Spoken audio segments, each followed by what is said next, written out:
क्या आपने सोचा है 55 प्लस के बाद आपकी जिंदगी कितनी सुंदर हो सकती है? तब हो सकती है जब आप ये 5 आदतें अपना लेंगे। सुंदर 5 आदतें और सुंदर जिंदगी 55 के बाद। बाद हेलो एवरीबॉडी। Hi friends. तो आज हम बात करने जा रहे हैं उन 5 आदतों की जो हमने उनको अपनाया भी है और उनमें चेंजेस भी ला सकते हैं। क्यों पूनम? बिल्कुल दीदी। सबसे पहली, छोटी छोटी बातों पे बुरा नहीं मनाना। किसी भी छोटी सी बात को अपने दिल पे नहीं लेना। अब मैं छोटी सी एक एग्जांपल दे देती हूँ कि जैसे मुझे पूनम आदत है, मैं बहुत फोन करती हूँ। मुझे लगता है कि बड़े दिन हो गए किससे बात नहीं हुई, चलो आज इसको कॉल कर लो। या मेरे कोई रिलेटिव्स हैं, कोई फ्रेंड्स हैं, रेगुलर फोन करने की आदत है। बट आगे से जरूरी नहीं वो ऐसा ही रिस्पॉन्स आए, तो कई बार वो चीज हम अपने दिल पे ले लेते हैं। क्योंकि सबको आदत नहीं होती फोन करने की। कई बार एक बंदे की नेचर है, दूसरे की नहीं है ज्यादा फोन करने की। तो हम अपने दिल पे ही लगा लेते कि हाय मैं तो इतना फोन करता, मैं 4 दिन ना करूँ तो उसका फोन नहीं आता। तो आप भी मत कीजिए, आप कम कर दीजिए फोन करना। लेकिन अगर रिश्ता रखना है तो करते भी रहेंगे, तो मुकाबले पे नहीं आइए, फॉर्मेलिटी पे नहीं आइए, या फिर दिल पे मत लीजिए। और सबसे जरूरी जो आपकी आदत है, मैं तो ये कहूंगी उसको चेंज मत करिए। चेंज इन द सेंस कि अगर आपको फोन करना अच्छा लगता है, बातें करनी अच्छी लगती है, तो आप अपनी ड्यूटी करें ना। अगर अगला नहीं कर रहा, हाँ, इतना भी किसी को अपने ऊपर वो नहीं होने दे कि आप तो रेगुलर उससे बात करना चाह रहे हैं, अगला आपको अवॉइड कर रहा है। वो भी थोड़ा सा आपको सोचना है। तो ऐसी भी कोई वो नहीं है कि आप अपने आप को चेंज करें, बट छोटी छोटी बातों को दिल पे लेना बंद करें।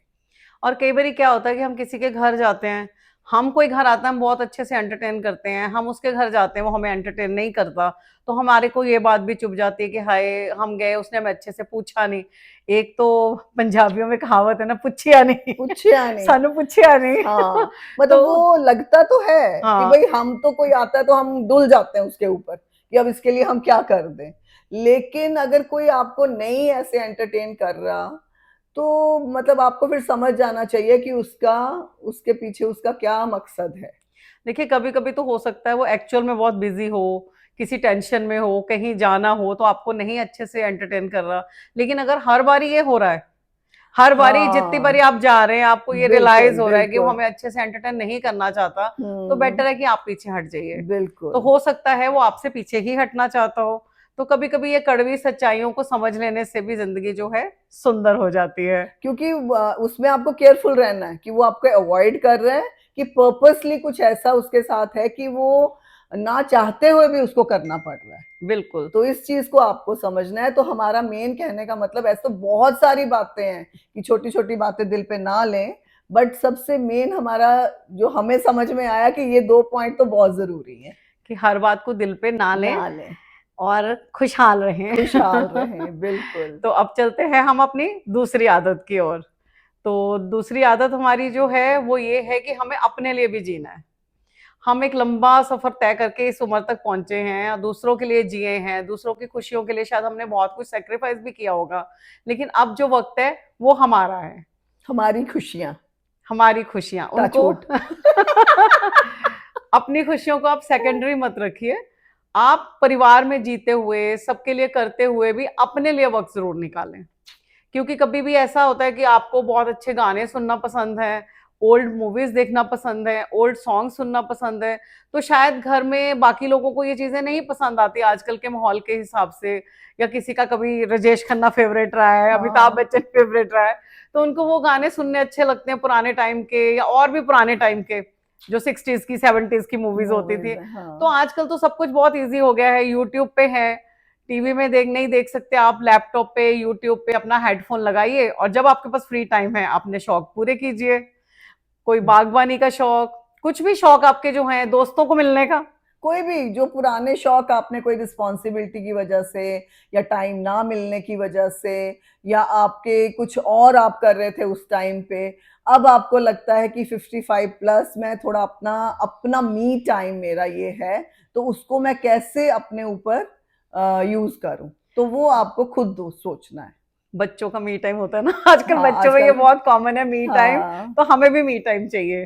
तो आप अपने लिए भी अपना टाइम जो है आपको खुद निकालना है। जब टाइम निकले अपने शौक पूरे कीजिए। उस शौक में आपके पुराने गाने हो सकते हैं, पुरानी मूवीज हो सकती हैं, या पुराने फ्रेंड्स के साथ मिलना मिलना हो जुलना सकता हो है। सकता है, या कोई गेम्स आपको, अगर जैसे कार्ड्स खेलते हैं आप, या आप आउटिंग, आपको घूमना फिरना पसंद है, या महीने में एक बार अपनी फ्रेंड्स को मिलना है, वो आप सब कर सकते हैं। तो आप ही अपने घर में भी, मतलब अगर आपके आपके ऊपर अभी भी कुछ रिस्पॉन्सिबिलिटीज हैं, तो आप घर में भी बोल सकते हैं कि मुझे महीने में 1 या 2 दिन इस चीज के लिए चाहिए। चाहिए। और आप निकलिए अपने एक जगह, चाहे हर महीने में एक फ्रेंड के घर जाइए, 4 को वहां बुलाइए और अपना खूब इंजॉय कीजिए।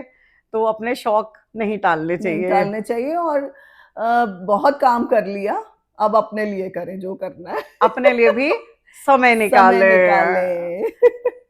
तो नेक्स्ट हमारा थर्ड पॉइंट है, बच्चों के बीच में अपनी इंटरफेरेंस बंद करें, ज्यादा दखल अंदाजी मत करें, जो बहुत जरूरी है। जो ये बहुत जरूरी ये है। सीखना। क्योंकि हाँ। आधे से ज्यादा टाइम तो हमें लगता है कि जी हमारे बच्चे हैं, हमें इतना एक्सपीरियंस है, बच्चे गलत ना होए, हम इनको यहाँ पे सिखा दें।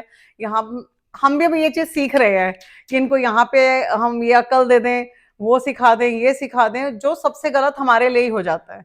क्योंकि जब वो चिढ़ जाएं या घर में कुछ माहौल खराब हो जाए तो हमारा ही मूड अपसेट हो जाता है, हम ही अपसेट होते हैं। तो हर टाइम बच्चों में भी दखल अंदाजी नहीं करनी चाहिए। क्योंकि हम लोगों को आदत है ना बीच में बोलने की। मतलब पता नहीं हमारी जनरेशन की है या मेरी है, या पता नहीं मुझे, लेकिन हमारी आदत है, हम बोलते जरूर है बीच में। लेकिन अब तो बहुत सुधार लिया अपने आप को, सोचते हैं कि कम ही बोला करें। बट यही आज हमारा कहने का मतलब यही है कि जब तक वो आपसे सलाह ना मांगे, तब तक आप अपनी सलाह मत दें। चाहे उनकी लड़ाई हो रही हो, चाहे वो कोई काम कर रहे हो, चाहे कुछ भी। वो कोई खर्चा कर रहे होते हैं, शॉपिंग कर रहे होते हैं, हमें भी कराते हैं शॉपिंग, हाँ ऐसी बात हाँ। नहीं। अब तो लेकिन बच्चे ही शॉपिंग करवाते हैं। हमें ही समझ नहीं आता कि अब क्या चीजें लेटेस्ट चल रही, तो हम भी जाते हैं बच्चों के साथ शॉपिंग करने, चाहे वो हमें शॉपिंग करा रहे हैं या खुद शॉपिंग कर रहे हैं। तो या फिर यहाँ आप मैं एक चीज बोलना चाहूंगी, आप सबके साथ भी होता होगा ये, हमारी एज वालों के साथ। वो जब हम कुछ, वो हमें शॉपिंग के लिए ले जाते हैं या वो खुद कर रहे होते हैं ना, हम कोई भी चीज पसंद आती है पहले उसका टैग देखते हैं। बच्चे गुस्सा करते हैं क्योंकि वो लेके देना चाहते हैं हमें अच्छी चीजें। सबके बच्चे, हमारे नहीं, सबके बच्चे, हम सबके लिए ये बता रहे हैं। और दूसरा, हमें बच्चों की शॉपिंग पे, उनके घूमने फिरने पे टोका टाकी नहीं करनी चाहिए। आपको खुश होना चाहिए कि वो अगर अच्छा कमा रहे हैं, अच्छा उनका मतलब अच्छी उनकी जॉब्स हैं या बिजनेस है, कुछ भी अच्छा काम है, तभी वो अपने ऊपर खर्चा कर रहे हैं, वो घूमने फिरने जा रहे हैं। तो हमें खुश होना चाहिए कि हम अपनी लाइफ में, मतलब अपने टाइम पे इतने घूमना हमारे लिए पॉसिबल नहीं था, लेकिन आज अगर वो घूमने जा रहे हैं छुट्टियों में या कहीं पे, या शॉपिंग कर रहे हैं, या तुम्हें भी घुमा रहे या हैं। तुम्हें भी घुमा रहे हैं, बच्चे घुमाने ले जाते हैं, तो आपको उनको ब्लेसिंग्स देनी चाहिए, खुश होना चाहिए कि वो आगे बढ़े और ऐसे ही अपने कामों में तरक्कियां करते रहें। अब हमने, वो कहते हैं ना, परिंदे उड़ना सिखा देते हैं बच्चों को, अपने तो उड़ ही जाते हैं ना बच्चे। अब ये सोचो कि हमारे बच्चे तो फिर भी हमारे पास होते हैं, या किसी के बच्चे चलो दूर भी है, लेकिन इंटरफेरेंस दूर से भी नहीं होनी चाहिए और बीच में रह के भी नहीं होनी चाहिए। क्योंकि इंटरफेरेंस से ना बहुत, आपको तो चलो आपने बोल दिया, आपकी भड़ास निकल गई, अगले लोगों ने या अगले आपके बच्चों ने कैसा उसके उसके ऊपर रिएक्ट किया।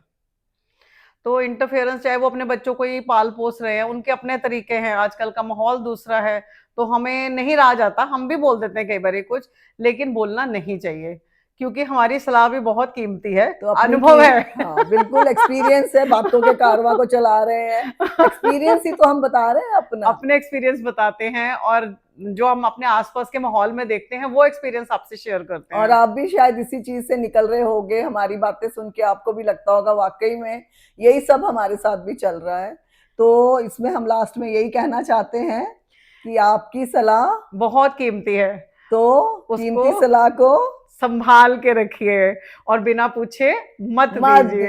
दीजिए। मैंने कहीं पढ़ा था कि लंबा धागा और लंबी जुबान हमेशा उलझ जाते हैं, तो धागा हमेशा लपेट के रखें और जुबान हमेशा संभाल समेट के के रखें। समेट के रखें। समेट के रखें।